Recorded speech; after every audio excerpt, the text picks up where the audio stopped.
ओम शांति। हमारे चैनल में आप सभी का स्वागत है। आज हम एक नई कहानी सुन रहे हैं। भाइयों तथा बहनों, धर्मराज और शनिदेव दोनों ही सूर्य के पुत्र हैं और दोनों ही न्यायप्रिय देवता हैं। शनिदेव मनुष्य को इसी जन्म में अच्छा व बुरा फल देते हैं और धर्मराज मरने के पश्चात अच्छा व बुरा फल देते हैं। तो कहानी इस प्रकार है।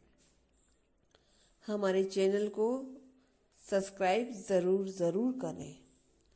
तो सुनते हैं कहानी। एक गांव में एक बूढ़ी अम्मा रहती थी।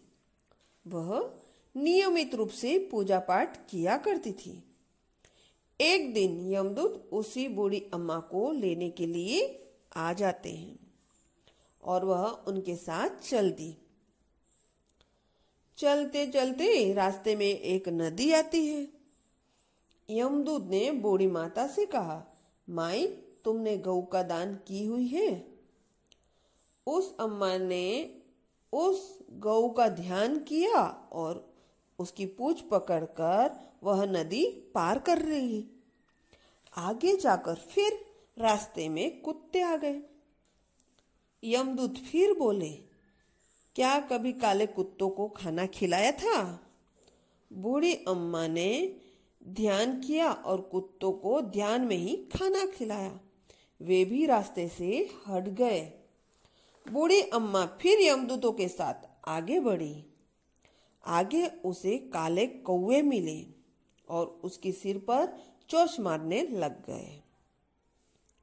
तो यमदूत बोले, क्या कभी ब्राह्मण की बेटी के सिर में तेल लगाया था? बूढ़ी माता ने ब्राह्मण बेटी का ध्यान किया, उसके सिर में तेल लगाने लग गई। कौवे भी रास्ते से हट गए। कुछ आगे चली, बूढ़ी अम्मा के पैरों में कांटे चुभने लग गए। तो फिर यमदूत ने कहा, किसी को खड़ाऊ दान किए थी? बूढ़ी अम्मा ने खड़ाऊ का ध्यान किया और उनके पैरों में खड़ाऊ आ गए। आगे जाकर धर्मराज बोले, तुम इसे किस लिए लेकर आए हो? इसने दान पुण्य तो बहुत किया है, पर धर्मराज का व्रत नहीं किया है, इसलिए इसके स्वर्ग के द्वार बंद हैं। बुढ़िया ने कहा, ठीक है, मुझे 7 दिन के लिए धरती पर भेज दो। धर्मराज जी का व्रत और उद्यापन करके वापस आ जाऊंगी। तब उसे धरती पर भेजा गया। गांव वाले उसे भूत समझकर दूर भागने लग गए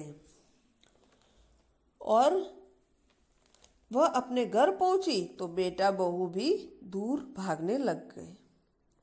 पर जब बूढ़ी माता ने बात समझाई उसके बेटे बहू को, तो व्रत की पूरी सामग्री उसे लाकर दी।